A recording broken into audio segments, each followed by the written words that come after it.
Hello, my name is Dulce Baerga. I'm a technologist, an artist, and a pioneer of all things mixed reality that includes augmented reality and virtual reality. My main focus has been WebXR and web development around mixed reality experiences and immersive spaces, as well as augmented reality on the web. I'd like to thank Amber and Anselm for having me present this talk today on self-expression in digital media. And I'd like to point out that I am actually using a face filter right now, Snapchat face filter, over my presentation. So I could wear makeup without having to put makeup on and look chic without having to put a bunch of accessories on. It's interesting how the shadow or lighting is reflecting an outside of a building on my glasses, which is pretty neat. Um, so I'd like to start this talk by discussing digital identity and what that means in today's internet. Digital identity in the past usually meant taking yourself and turning yourself into some type of digital format. Um, I think it's grown from that now into more of an idea than an actual physical form of yourself in a 3D space. Um, Digital identity is something that people have been cultivating now for close to 20 years with social media, really painting a picture of themselves that they want the world to see and how they want the world to interact with them through these personas that are created on social media. Um, and what's interesting is social media has really grasped the idea of filtering because they understand that people are setting up their profiles to really be the most ideal version of themselves and how they want to be remembered, because these are archives of our lives. And having these memories augmented with filters or layered of artificial experiences or virtual experiences layered on these memories, it's really starting to go into a different way of thinking of digital identity versus how we did in the past. I think filters are very powerful. As you can see, this filter works great. I can try other ones. Let me see what this one looks like. Finds my face. Oh, let's see this one. There we go. Let me see. This one has a hard time finding a face. There we go. So that's a cool one with the glasses. So what I'm working with right now is I have a Snapchat camera running through OBS, and I'm able to wear these face filters and augment my look while having conversations with you guys. And I can wear different styles, and I think this one's my favorite, although I did like this chic looking one with the glasses. Where's that one again? Is that it? No, that's not the one.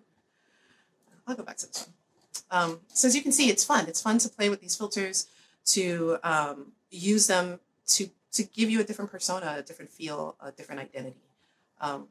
So the next thing that I wanted to discuss about digital identity would be avatars. So let's see here. Oops. Let's move that back up. We're going to this one here. Sorry, technical difficulties. I think this one's the one. Okay. So in here, I am utilizing an avatar that I created in Ready Player Me.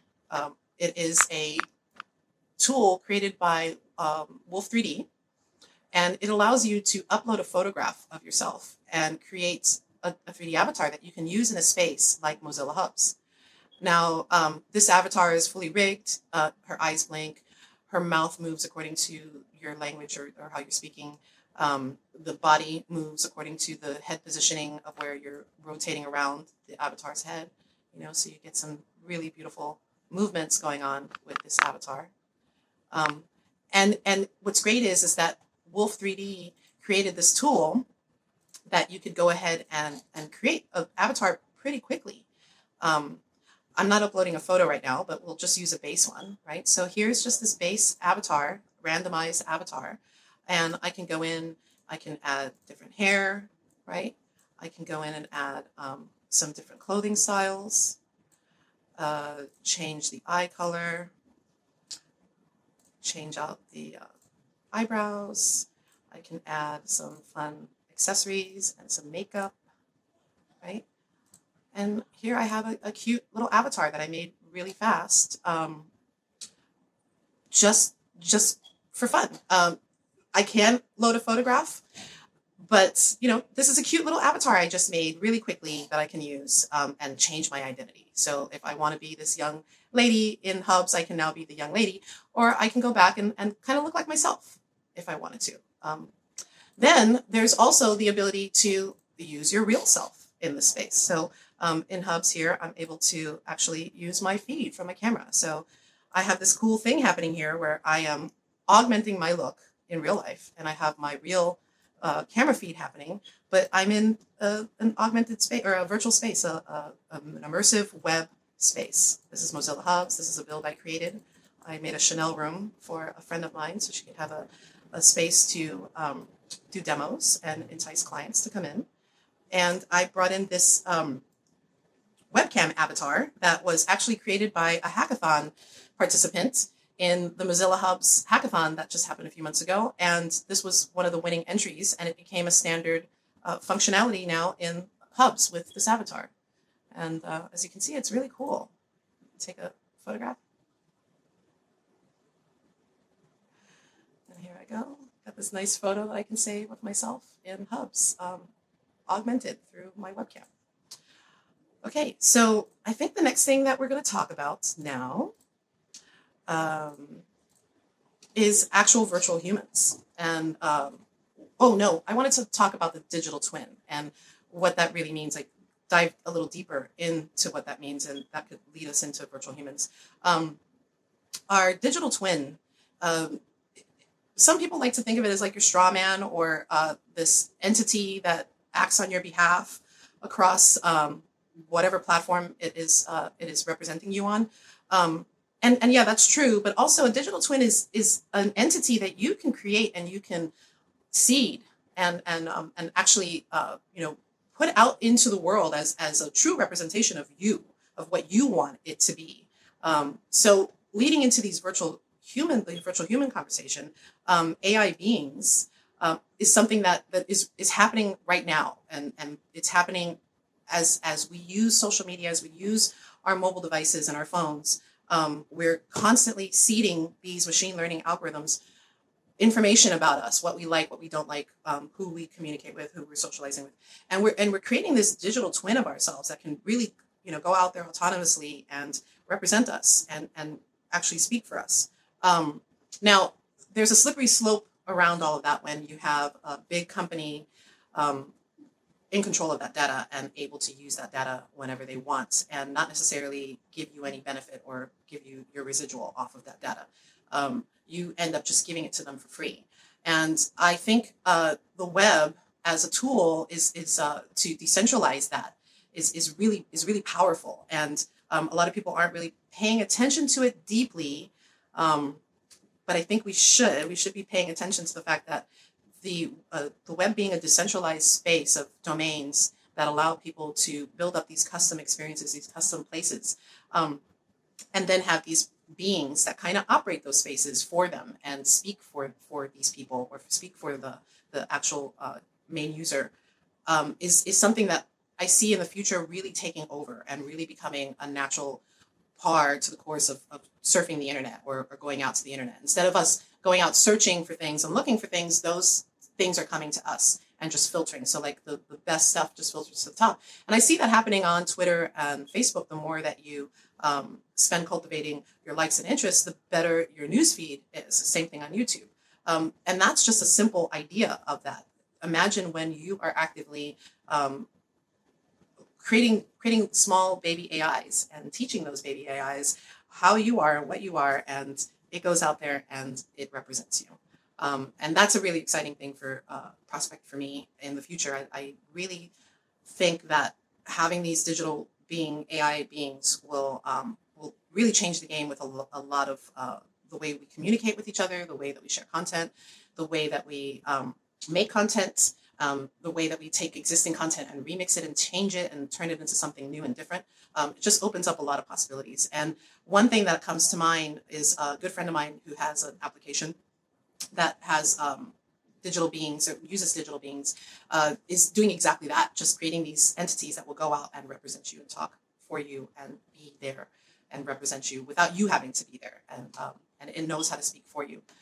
Another thing that I find very interesting about virtual humans are actual virtual humans, like little Michaela and characters like her. She's become a huge star in the virtual world community. She's a fashionista. She's a supermodel. She's got other friends that are being created by the same company that's created her, that are coming up in the ranks of digital influencers. And she's had presence in multiple magazines with high-end fashion companies working with her and high-end supermodels working with her. This is the future. These entities, these beings are going to really change the way we see ourselves as human beings. We see ourselves as gendered people. The ideas around what it means to be an influencing person or being is going to change dramatically based on these virtual influencers. I myself have jumped into the virtual influencer game, and I have been creating a digital avatar that I call the AV Goddess. This avatar in particular, her name is Esme, and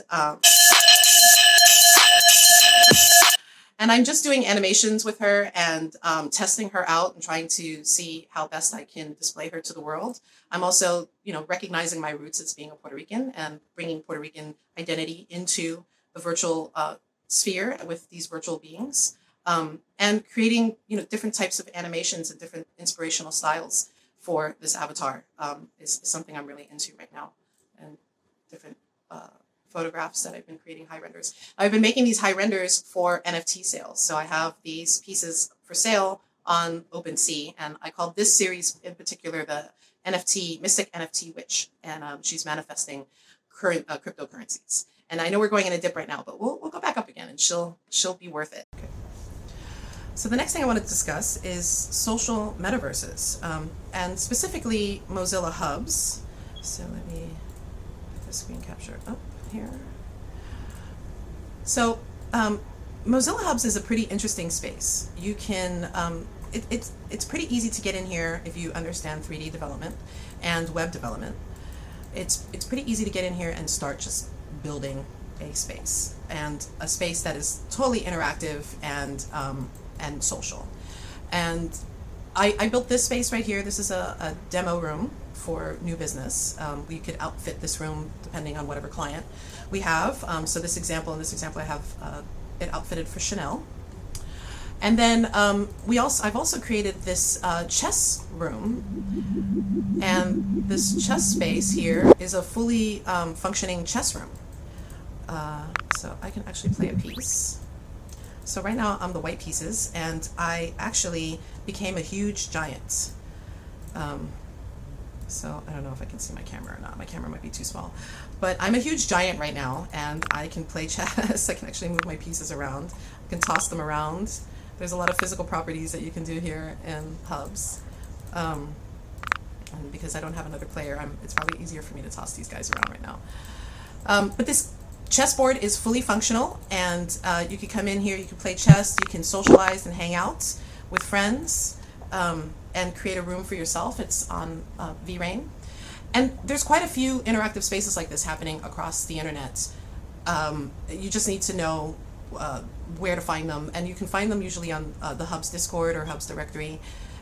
We are also using Coil, which is a paid membership, and this is how we're monetizing these chess games. So if somebody comes in and they want to play a game of chess with a special room, they would just subscribe to Coil, and then they can spin up their own rooms, create their own rooms, and have a game of chess in there, as well as these special avatars that I've created that are only available when you are a monetized customer or monetized Coil participant. So I guess that's the end of my talk, and I really appreciate the time. Thank you for coming to my talk. If you want to learn more about what I'm doing in virtual reality and in augmented reality, you can reach me at Dulce303 at Twitter or Dulce303 on Facebook, and my email is dulce@dulce.com. Thank you guys so much, and I look forward to seeing you in the metaverse. Bye.